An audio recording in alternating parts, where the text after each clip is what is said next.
Hello everyone. तो भाई इस वीडियो में हम बात करेंगे कि हिंदी माध्यम से होने के बावजूद मैंने इंग्लिश में अच्छा स्कोर कैसे किया। जब पहले मेंस के मैं मॉक देता था तो उसमें मेरे मार्क्स 30-25 ऐसे आते थे। वहां से मैंने स्कोर को लेके गया 160 तक। ठीक है, तो मैं आपको अच्छे से बता सकता हूँ क्योंकि मैंने जो किया है एक्सपीरियंस के हिसाब से मैं वह आपको बता सकता हूँ। ठीक है, जो काम करेगा एक्चुअली आपकी प्रिपरेशन में। ठीक है, हर कुछ स्टडी से देखने से कोई मतलब नहीं है। ठीक है, अगर आपका स्कोर एक जगह रुक गया है, ठीक है, बढ़ नहीं रहा है, एक डर बैठ गया है इंग्लिश का कि इंग्लिश हो पाएगी नहीं हो पाएगी, सिलेक्शन इंग्लिश की वजह से रुका हुआ है, तो ये वीडियो आपके काम की है। ठीक है, वीडियो बड़े ध्यान से लास्ट तक देखते रहना। इस वीडियो के बाद आपके सारे इंग्लिश के डाउट्स क्लियर हो जाएंगे। ठीक है, और अगर फिर भी कोई डाउट रह जाए आपका तो आप वीडियो के एंड में कमेंट कर सकते हैं, मैं आपको रिप्लाई दे दूंगा। ठीक है, इंस्टाग्राम पे इतने लोगों ने मेरे से पूछा कि इंग्लिश की प्रिपरेशन कैसे करें, तो मैंने सोचा कि आपको सबको एक साथ रिप्लाई दे दूं क्योंकि इंस्टाग्राम पे सबका पर्सनली मैसेज रिप्लाई करना पॉसिबल नहीं है। ठीक है, छोटी वीडियो रहेगी, वीडियो अंत तक देखें। ठीक है, तो गए चलिए वीडियो स्टार्ट करते हैं। देखो भाई, इंग्लिश को 3 से 4 पार्ट्स में अपन बांट लेते हैं। पहले सबसे पहले ग्रामर रखेंगे, उसके बाद में वोकेबलरी, रीडिंग कॉम्प्रिहेंशन और एक प्रीवियस ईयर जो क्वेश्चंस हैं उनका प्रैक्टिस का रख लेंगे। ठीक है, तो चारों पार्ट्स को अपन एक एक करके डिसाइड आराम से डिस्कस करेंगे। ठीक है, सबसे पहले अपन डिस्कस करेंगे ग्रामर। ग्रामर के लिए मैंने क्या पढ़ा, मैंने पढ़ा नीतू सिंह मैम की जो वॉल्यूम 1 है उसको बार बार पढ़ा। ठीक है, और कुछ कोई बुक मैंने ग्रामर के लिए नहीं पढ़ी है। इंग्लिश मीडियम वालों के लिए जो एसपी बख्शी है वो पढ़ सकते हैं, सेम ही चीजें हैं। मैंने हिंदी मीडियम से हूं तो मैंने केडी कैंपस की बुक पढ़ी है। ठीक है, उसको कैसे पढ़ना है वो बता देता हूँ छोटा सा कि पहले आपको चैप्टर पढ़ना है अच्छे से, जो उसकी थ्योरी और रूल्स वगैरह दिए हुए हैं। उसके बाद में लास्ट में जो क्वेश्चन है वो प्रैक्टिस करने हैं। ठीक है, जो भी क्वेश्चन आपको नहीं आएगा उसको राउंड करके आप मार्क कर लेंगे, दोबारा जब रिवीजन करेंगे तो वो क्वेश्चन सॉल्व करने की कोशिश करना है, बार बार यही चीजें करनी है फॉलो। ठीक है, तो ग्रामर का ये हो गया, पूरी चीजें ग्रामर की आपकी यहीं से कंप्लीट हो जाएगी, कोई बुक पढ़ने की जरूरत नहीं है। ठीक है, उसके बाद में अगर आपको एरर्स वगैरह में प्रॉब्लम होती है तो आप एक मिरर ऑफ कॉमन एरर्स एक बुक आती है वो कर सकते हैं, उसमें बहुत सारे एग्जाम्स के सेट दिए हुए हैं, तो आपकी एरर्स की प्रॉब्लम वहां पे खत्म हो जाएगी। ठीक है, अब ग्रामर की बात हो गई। ठीक है, ग्रामर के लिए इससे ज्यादा कुछ नहीं पढ़ना है, सफिशिएंट बुक है। ठीक है, अब बात करते हैं वोकेबलरी। देखो वोकेबलरी में क्या होता है, अपने वन वर्ड्स होते हैं, ठीक है, इडियम्स होते हैं, ठीक है, फ्रेजल वर्ब्स हो गई, ठीक है, एंटोनिम सिनोनिम। तो एक वोकेबलरी का मतलब है कि आपको जो वर्ड है उनका मीनिंग पता होना चाहिए। ठीक है, कि क्या मीनिंग है। ठीक है, तो देखो भाई, वोकेबलरी आजकल जो ट्रेंड चल रहा है ना उस हिसाब से प्रीवियस ईयर बेस्ड आ रही है, मैक्सिमम चीजें प्रीवियस ईयर से आती है। ठीक है, मैंने क्या किया है, मैंने वोकेबलरी को देखो एक तरीके से पढ़ा है, एक फॉर्मूला मैंने बनाया था वोकेबलरी के लिए, 5+2 वाला। ठीक है, वो मैं बताऊंगा आपको वीडियो के एंड में। देखो भाई, वोकेबलरी है उसको आपको याद ही करना पड़ेगा। ठीक है, मैंने कैसे किया, जो नीतू मैडम की बुक है उसको मैंने सबसे पहले वहीं से वोकेब स्टार्ट करी। ठीक है, उसमें प्रीवियस ईयर वोकेब भी दी हुई है। ठीक, जब उसको करेंगे तो आपको कुछ कुछ पार्ट्स मतलब एक तरीके से काफी अच्छी मीनिंग्स वगैरह याद हो जाएंगे। ठीक है, उसके बाद मैंने पढ़ा था एमबी पब्लिकेशन में जो वन वर्ड्स और इडियम्स और जो स्पेशल वर्ड्स दिए हुए हैं। जैसे मैं केडी कैंपस से वन वर्ड्स और इडियम्स पढ़ने गया किसमें, एमबी पब्लिकेशन में, तो मुझे कुछ कुछ वन वर्ड्स और कुछ कुछ इडियम्स याद थे।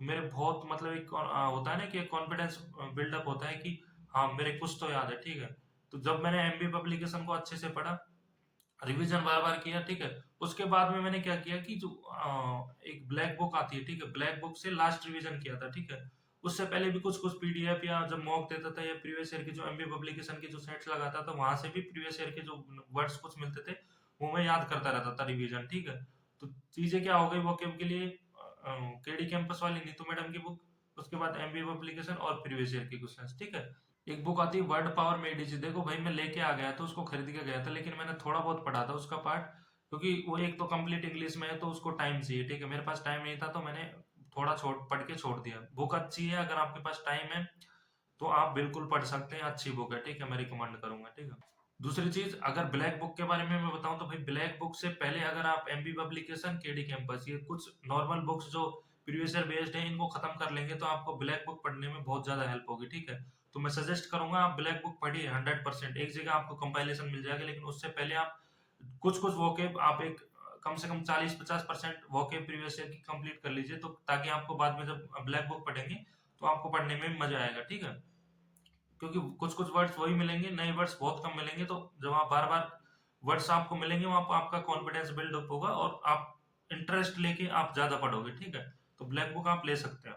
और गाइज, वोकेब याद करने का 5+2 वाला फॉर्मूला मैं वीडियो के अंत में जरूर बताऊंगा, वीडियो लास्ट तक देखना। ठीक है, बहुत ही इंपॉर्टेंट फॉर्मूला है भाई, मैंने अपनाया है और मेरी जो वोकेबलरी जीरो थी वो बहुत ही अच्छी हो गई थी उसके बाद, ठीक है। अब बात कर लेते हैं कॉम्प्रिहेंशन के लिए, ठीक है। तो भाई कॉम्प्रिहेंशन के लिए कुछ भी रीड करना इंग्लिश में बहुत जरूरी है, ठीक है। जरूरी नहीं है हम न्यूज़पेपर ही पढ़ें, ठीक है। कोई बुक पढ़ सकते हैं, कोई नॉवल पढ़ सकते हैं, ठीक है। आपको जो इंटरेस्टिंग लगता है न्यूज़पेपर में वो पढ़ सकते हैं, लेकिन आपकी अंडरस्टैंडिंग बढ़नी चाहिए। कहने का मतलब है कि आपको आप रीड करें तो उस चीजों को समझ पाएंगे, ठीक है, क्या बोलने चाह रहा है न्यूज़पेपर या जो भी पढ़ रहे हैं, ठीक है। तो कुछ भी पढ़े, पढ़ाई जरूर करें, ठीक है। इसके साथ में आप जो प्रीवियस ईयर जो आए हुए हैं अपने पैसेज और PQRS और क्लोज टेस्ट जो MP पब्लिकेशन में भी दिए हुए हैं, या कोई और भी बुक आप प्रेफर कर सकते हैं, वहां से आपको सेट लगाने हैं, ठीक है। पैसेज जो प्रीवियस ईयर में आए हुए हैं वो सॉल्व करने हैं आपको, ठीक है, डेली बेसिस पे। जैसे डेली बेसिस पे करोगे, मैं भी करता था, ठीक है। मैंने जो प्रीवियस ईयर थे उसके लिए घटना चक्र की आती है एक सामान्य इंग्लिश, ठीक है। मैं प्रमोशन नहीं कर रहा हूँ, मैंने जो पढ़ा है वही बता रहा हूँ, ठीक है। उसमें आपको अलग अलग चैप्टर वाइज क्वेश्चंस मिल जाते हैं, ठीक है। तो वो मैंने मैक्सिमम चैप्टर वाइज क्वेश्चंस वहीं से किए थे। रीडिंग कॉम्प्रिहेंशन है वो मेरे वहीं से ठीक हुए थे, ठीक है। क्लोज टेस्ट और पैसेज वगैरह सब वहीं दे रखे थे, तो मैंने प्रीवियस ईयर के लगभग सारे जो पैसेज और रीडिंग का जितना भी पार्ट है सब खत्म किया होता, ठीक है। तो उससे मेरे को काफी हेल्प हुई, ठीक है। तो आप वहां से पढ़ सकते हैं, आप और भी बुक प्रिफर कर सकते हैं, ठीक है। मैं जो बता रहा हूँ जो मैंने किया, ठीक है। अब बात करते हैं प्रीवियस ईयर का क्वेश्चन की प्रैक्टिस कहाँ से करें। देखो एमबी पब्लिकेशन सबको पता है, एसएससी एस्पिरेंट को एमबी पब्लिकेशन आती है, उसमें आपको सारे सेट एक जगह मिल जाते हैं, ठीक है। प्रमोशन नहीं कर रहा हूँ, मैंने भी वही फॉलो किया और मैक्सिमम स्टूडेंट वही फॉलो करते हैं, ठीक है। आप उसको डेली बेसिस पे 2 से 3 जितने भी आप सेट लगा सकते हैं उतने सेट लगाइए, आराम से एनालिसिस कीजिए, वोकेबलरी पढ़ते रहिए। देखो प्रैक्टिस बहुत जरूरी है इंग्लिश में, ठीक। अगर आप मॉक नहीं लगाते चलेगा, लेकिन प्रीवियस ईयर क्वेश्चंस की प्रैक्टिस आप करते रहिए, क्योंकि ट्रेंड अभी इंग्लिश का क्या है कि प्रीवियस ईयर बेस्ड आ रहा है, ठीक है। तो आपको 100% एमबी पब्लिकेशन ले लेनी है, ठीक है। उसको बार बार प्रैक्टिस करना है, ठीक है। तो आपका रीडिंग कॉम्प्रिहेंशन और जो भी प्रैक्टिस का चीज है, जो क्वेश्चंस प्रैक्टिस है वो वहीं से हो जाएंगे। अगर उसके बाद भी मान लो कोई कोई ऐसा चैप्टर है जैसे एरर्स वगैरह या किसी पर्टिकुलर चैप्टर में आपको प्रॉब्लम आती है, तो फिर एक कोई भी और बुक लेके या यूट्यूब पे उस चीज को पढ़ सकते हो, ठीक है। मैंने भी यही किया था, एमबीए पब्लिकेशन के सेट लगाता था मैं डेली बेसिस पे, ठीक है। और वो मेरे लिए बहुत हेल्पफुल रहा, ठीक है। प्रीवियस जो कुछ वर्ड्स रह जाते थे मैं उनको वो गोला करके रख लेता था, और उनको जब अगला सेट लगाता था उससे पहले उसको देख लेता था कि इसका मतलब क्या था, मैंने क्यों गलत किया था, ठीक है। अब देखो भाई, देखो जो मॉक है, मॉक का देखो ज्यादा इंपॉर्टेंस नहीं है, लेकिन आप बहुत ज्यादा नहीं, मैथ के बराबर नहीं देना चाहे तो कम से कम कुछ कुछ मॉक दे सकते हैं आप, ठीक है।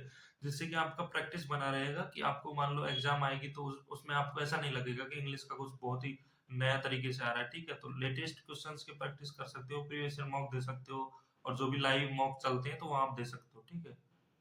देखो भाई मेरे हिसाब से मैंने सारी चीजें क्लियर कर दी हैं, ठीक है, कि मैंने क्या पढ़ा और आपको क्या पढ़ना चाहिए, ठीक है। Grammar, vocabulary, comprehension and practice है, ठीक है। अगर कुछ छूट गया है मेरे से तो आप कमेंट कर देना, मैं आपको कमेंट में रिप्लाई कर दूंगा। अगर बहुत कोई ज्यादा एक तरह के कमेंट आए तो मैं आपको 100% रिप्लाई दूंगा, या वीडियो बना के नया वीडियो बना के आपको बता दूंगा, ठीक है।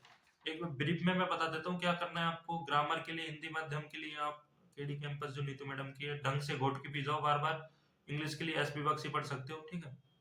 वोकेबलरी के लिए आप ब्लैक बुक पढ़ सकते हो, लेकिन उससे पहले अगर जैसे नीतू मैडम वाली वोकेब खत्म कर लोगे, एमबी एप्लीकेशन की वोकेब खत्म कर लोगे, तो आपको ब्लैक बुक पढ़ने में बहुत ज्यादा हेल्प होगी, ठीक है। आपको मजा आएगा, इंटरेस्टिंग आएगा, बोर नहीं होगे, ठीक है। दूसरी चीज, प्रैक्टिस के लिए आप एमबी पब्लिकेशन है उसकी बुक ले सकते हो, और डेली बेसिस पे प्रैक्टिस सेट लगाओ लगाओ। या एक पनाकल की भी आती है, ठीक है, अच्छी है वो, टीसीएस की क्वेश्चन है, कोई भी ले सकते हो। टीसीएस आसान क्वेश्चन पूछ रही है तो आप एमपी कर ले, एमपी पब्लिकेशन कर लोगे तो भी सही है, ठीक है। बुक्स को इकट्ठा नहीं करना है आपको, कोई भी बुक रखो, एक रखो, बार बार उसी को पढ़ो, ठीक है। दूसरी चीज, मॉक टेस्ट ज्यादा इंग्लिश के लिए मैटर नहीं करता है, कुछ कुछ मॉक टेस्ट देते रहिए, ठीक है।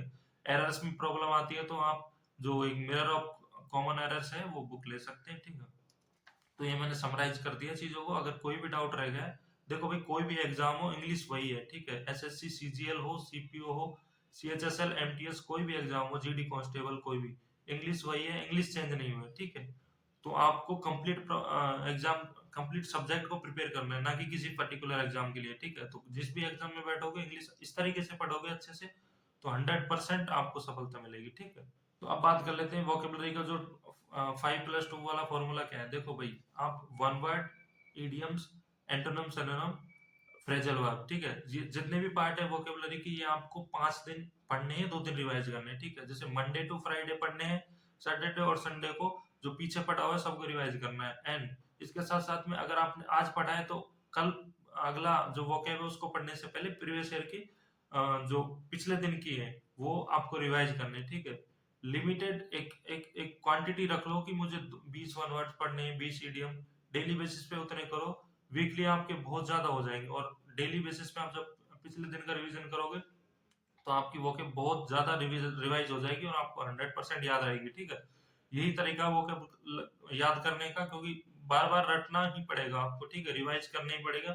तो अगर 5+2 वाले फॉर्मूले से करोगे तो आपको बहुत ज्यादा हेल्प मिलेगी, ठीक है। मैंने भी ऐसे ही किया है और बहुत सारे टॉपर्स ऐसे ही करते हैं, ठीक है। 5+2 5 दिन पढ़ते हैं, 2 दिन रिवाइज करते हैं, ठीक है, और पहले वाला पढ़ा हुआ अगले दिन रिवाइज करते हैं।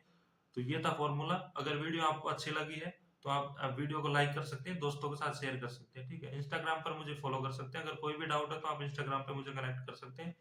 चैनल को सब्सक्राइब करना नहीं भूलें, देखो भैया आपके लिए मेहनत की जा रही है तो सब्सक्राइब तो बनता है यार, ठीक है। सो ऑल द बेस्ट, ठीक है। अगर आपको और भी किसी सब्जेक्ट के लिए या किसी भी चीज के लिए आपको डाउट है तो आप कमेंट कर सकते हैं, मैं 100% आपको उस आपकी जो क्वेरी है उसको रिप्लाई करने का 100% कोशिश करूंगा, ठीक है। So all the best, thank